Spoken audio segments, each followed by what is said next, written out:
Assalamualaikum warahmatullahi wabarakatuh. Salam sejahtera untuk kita semua. Perkenalkan, nama saya Zalsa Devanti dari kelas reguler 118B. Di sini saya akan mempresentasikan proposal karya tulis ilmiah saya yang berjudul Gambaran Tingkat Pengetahuan Swamedikasi Nyeri H Primer pada Mahasiswi Stikas IKIFA Jakarta periode Januari sampai dengan Maret 2021. Sebelum memulai presentasi kali ini, saya ucapkan terima kasih kepada Bapak dan Ibu dosen yang telah bersedia menghadiri seminar proposal karya tulis ilmiah hari ini. Pada kali ini saya akan mempresentasikan judul KTI saya mulai dari bab 1 sampai dengan bab 3, yakni mulai dari pendahuluan, tinjauan pustaka, sampai dengan metodologi penelitian.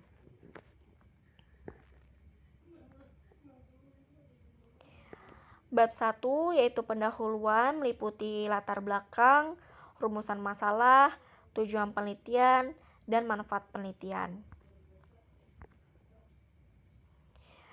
Latar belakang penelitian yang saya ambil yang pertama yaitu angka kejadian nyeri di dunia termasuk Indonesia sangatlah besar. Di Indonesia sendiri hampir lebih dari 55% wanita mengalami nyeri haid, baik itu nyeri haid yang ringan sampai dengan nyeri haid yang berat.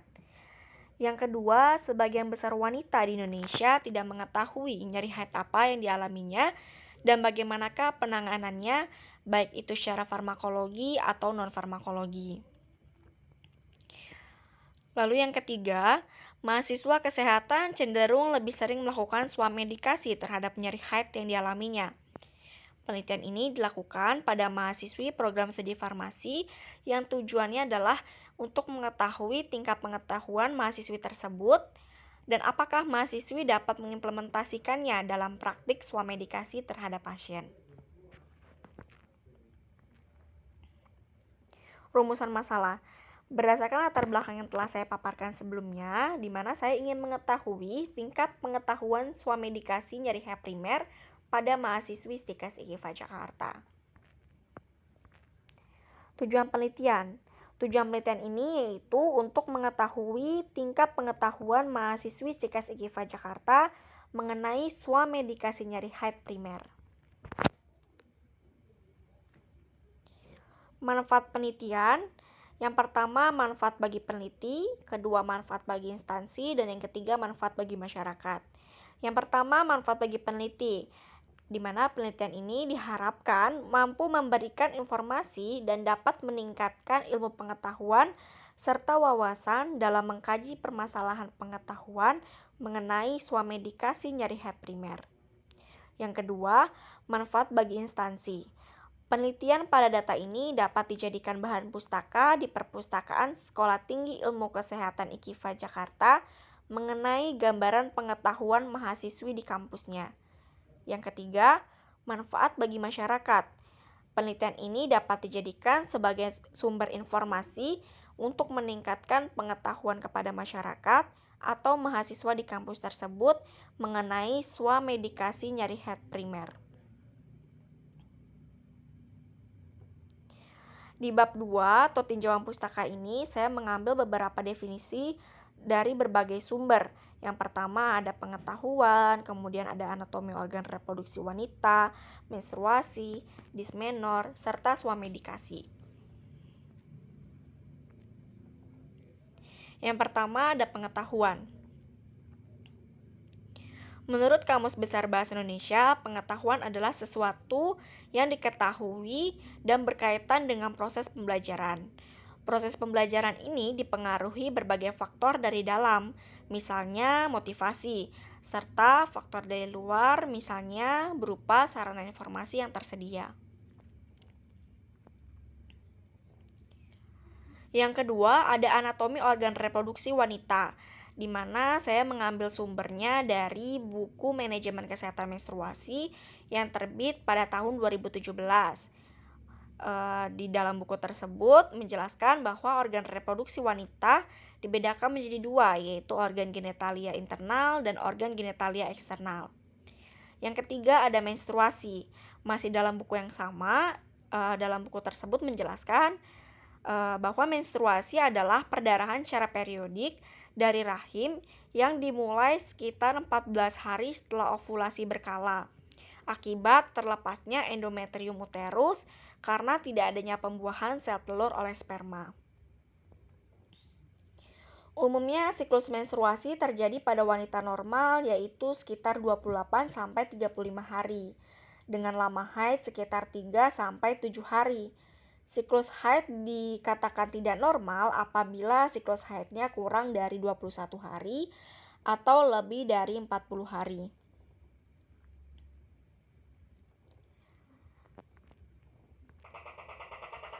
Kemudian ada organ reproduksi wanita. Setelah sebelumnya sudah dibahas, organ reproduksi wanita dibagi menjadi dua, yaitu organ genitalia internal dan organ genitalia eksternal. Organ genitalia internal dibagi menjadi 4, yaitu ada ovarium atau indung telur, ada tuba falopi atau saluran telur, ada uterus atau rahim, serta ada vagina. Untuk organ genitalia eksternal terdiri dari mons veneris atau mons pubis, kemudian ada labia mayora, labia minora, vestibulum, klitoris, dan himen atau yang biasa disebut dengan selaput darah. Kemudian dalam buku Manajemen Kesehatan Menstruasi juga menjelaskan mengenai dismenor. Dismenor disebut juga dengan nyeri haid yang terjadi pada perut bagian bawah karena kontraksi uterus. Dismenor dibagi menjadi dua, yaitu dismenore primer dan dismenor sekunder. Dismenor primer adalah proses normal yang dialami ketika saat menstruasi.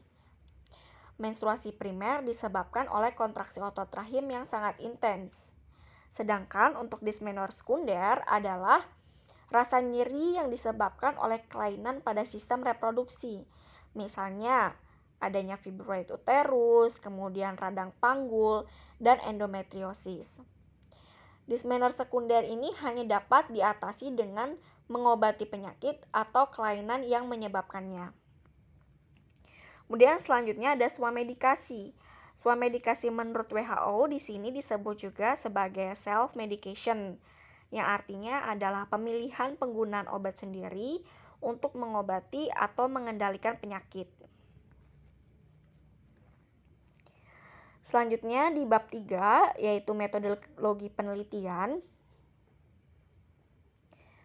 akan membahas mengenai metode, kerangka konsep, definisi operasional, jenis penelitian, lokasi dan waktu penelitian, alat dan bahan yang digunakan pada saat penelitian, langkah kerja, prosedur penelitian, populasi dan sampel penelitian, instrumen penelitian, serta rancangan analisa data yang digunakan pada saat penelitian. Metode. Metode yang digunakan pada penelitian ini adalah metode deskriptif yang tujuan utamanya adalah untuk mengetahui tingkat pengetahuan mahasiswi Stikes IKIVA Jakarta mengenai swamedikasi nyeri haid primer. Kerangka konsep, di mana variabel penelitiannya yaitu tingkat pengetahuan mahasiswi Stikes IKIVA Jakarta mengenai swamedikasi nyeri haid primer. Definisi operasional. Variabelnya yaitu tingkat pengetahuan mahasiswi Stikes IKIVA Jakarta mengenai swamedikasi nyeri haid primer. Definisi operasional, kemampuan mahasiswi dalam menjawab pertanyaan yang akan diajukan mengenai nyeri haid atau dismenor, gejala yang timbul pada saat pramenstruasi sindrom atau PMS, kemudian penanganan secara farmakologi dan non-farmakologi untuk nyeri haid, serta bagaimana pencegahan terhadap nyeri haid primer. Alat ukur yang digunakan pada penelitian ini adalah berupa kuesioner. Kemudian untuk hasil ukur dari penelitian ini dibagi menjadi 3 kategori. Yang pertama ada kategori baik dengan persentase 76 sampai dengan 100%. Kemudian yang kedua ada kategori cukup dengan persentase 56 sampai dengan 75%. Dan yang ketiga ada kategori kurang dengan persentase kurang dari 56%. Skala yang digunakan pada penelitian ini adalah skala ordinal. Jenis penelitian. Jenis penelitian ini merupakan penelitian deskriptif kuantitatif yang dimaksudkan untuk menyelidiki dan memberikan informasi pengetahuan atau hal-hal lain yang terjadi saat penelitian. Yang kedua, di sini ada lokasi dan waktu penelitian. Penelitian ini dilakukan di Sekolah Tinggi Ilmu Kesehatan IKIFA Jakarta pada bulan Januari sampai dengan Maret tahun 2021. Alat dan bahan yang digunakan pada saat penelitian diantaranya adalah kuesioner, komputer, dan alat tulis. Sedangkan untuk bahan yang digunakan dalam penelitian ini berupa jurnal dan beberapa buku referensi. Prosedur penelitian. Prosedur penelitian yang pertama membuat surat izin penelitian untuk pengambilan data kepada Stikes IKIFA Jakarta. Kemudian membuat kuesioner. Pada saat membuat kuesioner ini, di mana saya membuat dua kuesioner, di mana kuesioner yang pertama untuk uji pendahuluan dan kuesioner yang kedua untuk uji validasi. Kemudian dilanjutkan dengan menyebarkan kuesioner untuk uji pendahuluan dan menyebarkan kuesioner untuk uji validasi.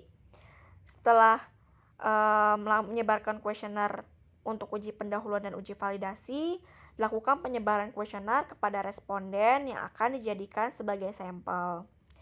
Kemudian dihitung datanya. Setelah dihitung data disajikan dalam bentuk prosentase dan juga diagram.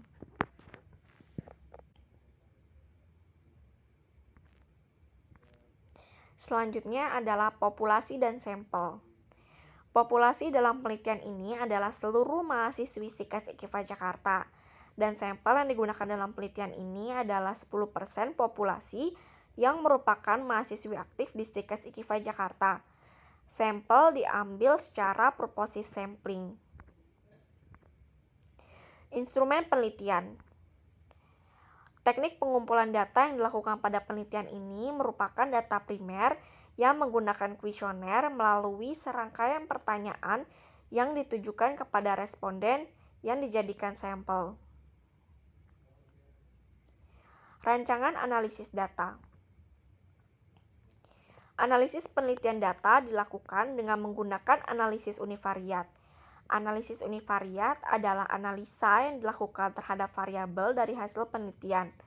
Data yang sudah ada dihitung validitas dengan menggunakan sistem SPSS versi 17, lalu dihitung dengan menggunakan Microsoft Excel dan disajikan dalam bentuk diagram dan prosentase. Sekian presentasi mengenai proposal karya tulis ilmiah saya. Mohon maaf apabila masih terdapat kesalahan dalam penulisan proposal karya tulis ilmiah ini, dan mohon maaf apabila masih banyak kekurangan dalam penyampaian presentasi proposal karya tulis ilmiah ini.